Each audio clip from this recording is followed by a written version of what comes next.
Hello guys, what we're going to do on Physics Coach YouTube are the three friction problems, 9, 11, and 13. Some people had problems with those.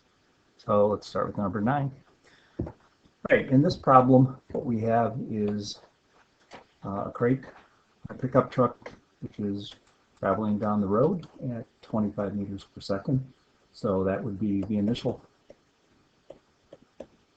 And the driver applies a constant braking force, so we're going to have an acceleration there which is negative, and he's going to stop over a distance of 30 meters, and so the final is going to be 0 meters per second, and delta x is going to be 30 meters.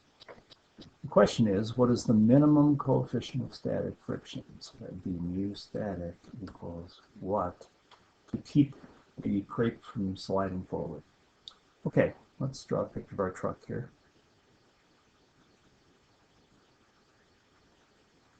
And this will be the crate. So the truck has a velocity in this direction. Then he puts the brakes on. And in that situation, then we're going to need a force acting on the crate backward, a force of static friction to keep the crate from sliding across the bed of the truck. Okay, the picture's nice, but we need a free body diagram. So here's our crate. Here's the weight of the crate. Here's the normal force, the floor pushing up on the crate. And the force of static friction is going to be pointing to the left, as we said. That's it. That's our diagram. The Fn and the mg, as we know, we've seen this many times in this kind of a problem, those are equal.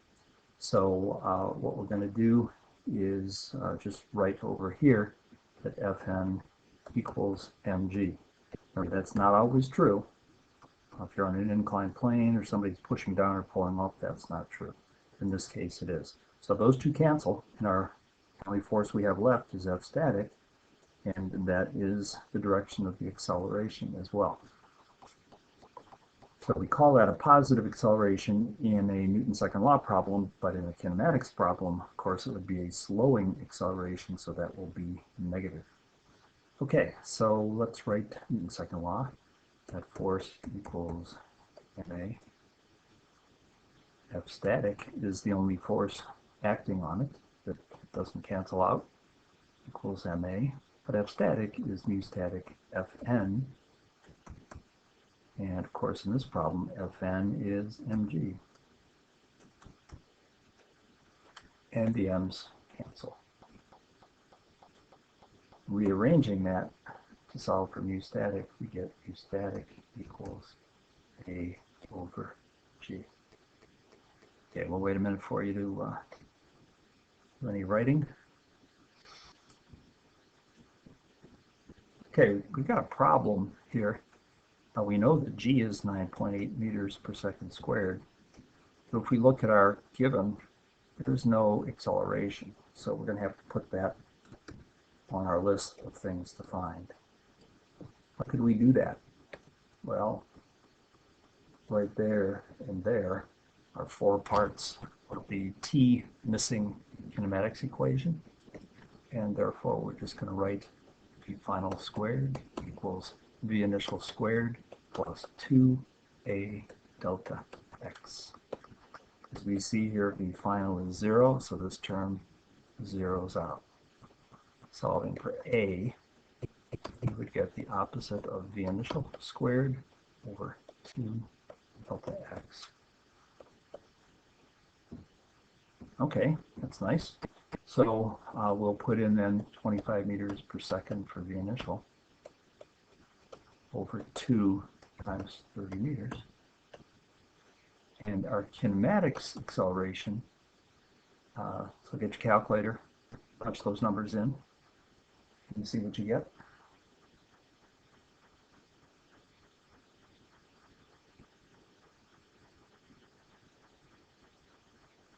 And it should be something like 10.9 or 10.4 meters per second squared. Now that's kinematics acceleration. We want a Newton's second law acceleration, and we always set those equal to a positive value. So that would be 10.4 meters per second squared. And remember, that is a slowing type acceleration, which is why we have a negative in kinematics. Okay, so what are we going to do with that 10.4? We're going to put it right here. And then we get mu static equals, punch that in, you're going to get 2 sig figs 1.1 the static coefficient. Now, if we had used this negative here instead, we would have got mu static negative. That's impossible. Mu static must be positive. So that's why we had to use the Newton's second law acceleration rather than the kinematics acceleration. Okay, so that's it for that problem. And now we'll move on to number 11.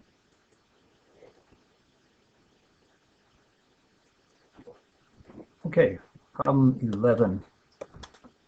We have a hockey player hits a puck at an initial velocity of 15 meters per second. I calculated this velocity. That we're going to change that to 5 because we get a crazy answer. So let's just erase that 1, and we're going to have a velocity of 5 meters per second. Okay, and it slides over a distance of 35 meters before it stops. So obviously V final is going to be 0 meters per second squared. What is the kinetic coefficient between the puck and the ice? This sure looks like we're going to need to calculate an acceleration. So let's just put it down, even though it doesn't ask for it. Got a funny feeling it's going to do just that. Okay, so here's our free body diagram. Oh, yeah, this is good. And this would be mg. This would be your normal force. And as we know, when you're on a level surface, nobody's pushing down or pulling up. That simplifies things a bit. This thing over here then would be a force, not a coefficient. Remember, mu is not a force. It's got to be Fk. So there's our free body diagram. And as I was saying, Fm is equal to mg. We could just write that down rather than going through the whole calculation of it. So the net force on this is Vfk. Every two cancel out. So A would be in the direction of the total force on the puck. Okay, so now force equals Ma, and in this case the net force is just Fk. But what's Fk? Well, that would be UK Fn. But what's Fn? Fn is equal to mg. Now some of you might be saying, well, can't I just, those are not going to 0, they're just being canceled. Can I just jump from here to here? No, that's memorization. We're not looking for that. We're looking for you to derive things. Okay, so what happens next? If the m's gone, we now can solve for that acceleration. I'm sorry, we're not going to solve for the acceleration. We're going to solve for UK in this situation. Oops, that's not right. We can't solve from UK because we don't have A. So what we're going to do is use something else to solve for the A, and that would be kinematics. So we say V final squared equals V initial squared plus 2A delta x. V final is 0. So A becomes the opposite of the initial squared over 2 delta x. Plugging in, we get 5 meters per second quantity squared over 2 times 35 meters. That's supposed to be meters. I have meters per second over here. Just Okay. So that's 35 meters. And when you run this through, you come up with an acceleration of negative 0.357 meters per second squared. That makes sense because the puck is slowing down, and in kinematics, slowing down is a negative acceleration. But the way we're doing our Newton's second law problems is that all accelerations are positive. So this is positive, but it's pointing to the left, which makes it equivalent to negative. So this is our acceleration. Now what? Now what we have to do is use this equation here, which we can now finish, and that would say UK equals A over G. We now have the A, so we have 0.357 meters per second squared over 9.8 meters per second squared. So our mu kinetic for this problem is, get your calculator out, punch that in.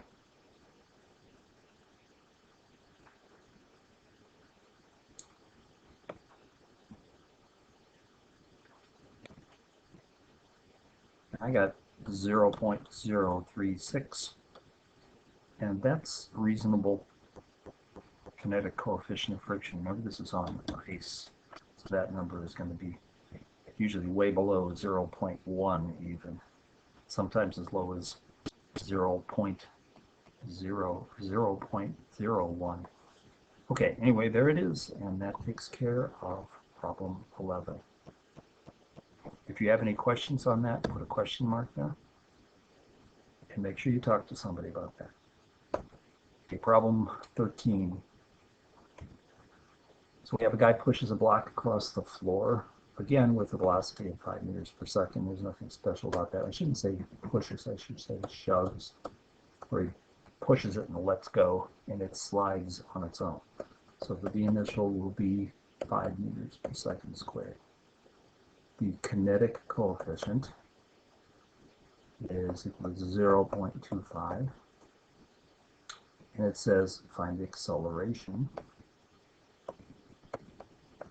Now, how far does it go before it stops? Well, it's going to have the same acceleration through that whole trip, so you can just assume that the acceleration happens when the thing is happening just before it stops.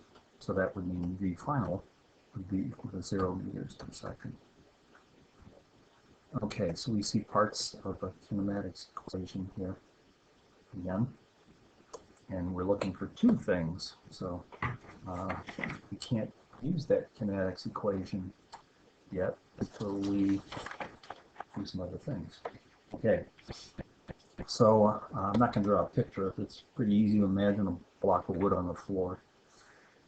Three-body diagram. So here's the block of wood. There's its weight, mg. There's the normal force, the floor pushing up upon it. And then the kinetic coefficient of friction, because it's sliding, is UK? No, FK.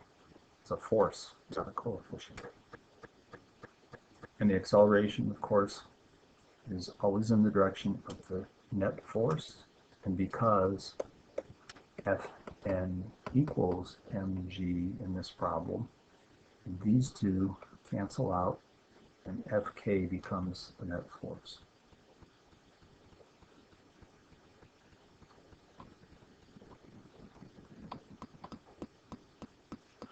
Okay, so next thing we do, no question, Fnet equals Ma. That would give us Fk equals Ma. And then, of course, that's mu k Fn equals Ma. And because we know Fn equals mg, which I forgot to write, we can replace this with mu k mg equals ma. And as many of these problems, we can cancel the m. And what we end up with is a nice equation that says A equals mu k times g. Problem is we don't know either, we do know that one, I'm sorry, we do, yes. We do know, you rewrite that mu k g, we do know mu k, it's right there. So 0.25 times 9.8 meters per second squared gives us an acceleration of 2.45 meters per second squared. Now remember, this is a Newton's second law acceleration, which means it's always going to be positive. But we're going to use a kinematics equation now, and that requires something like this. This is a slowing acceleration. So 2.45 to the left is the same thing as slowing in this problem. So let's write it up. The final squared equals the initial squared plus 2a delta x. The final, we said, was 0. And we're trying to find delta x, so all we have to do is solve for it. Would be negative the initial squared over 2a. That'd be negative sign. The initial 5 meters per second quantity squared over 2a. Now we need kinematics a, and in this problem, because it's slowing down, that a would automatically have to be positive 0.45 meters per second squared, like so. So delta x, you calculate it, comes out to be 5.19 meters, and there we go. If we hadn't made this adjustment here, we would have ended up with a negative delta x, which would have meant that the box went the other direction, which doesn't make any sense in this case. So, I mean, the truck in the box went to the left, which doesn't make any sense because they're moving to the right. So we need consistency in these problems, and the switch between the positive kinematics to the negative, sorry, the positive Newton's second law to the negative kinematics problem solves that.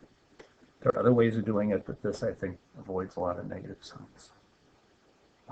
Did you understand this problem? Put a check. If not, question mark, and talk to somebody about that. Okay, that does it for problems 9, 11, 13. We'll see you guys maybe tomorrow. And that's that.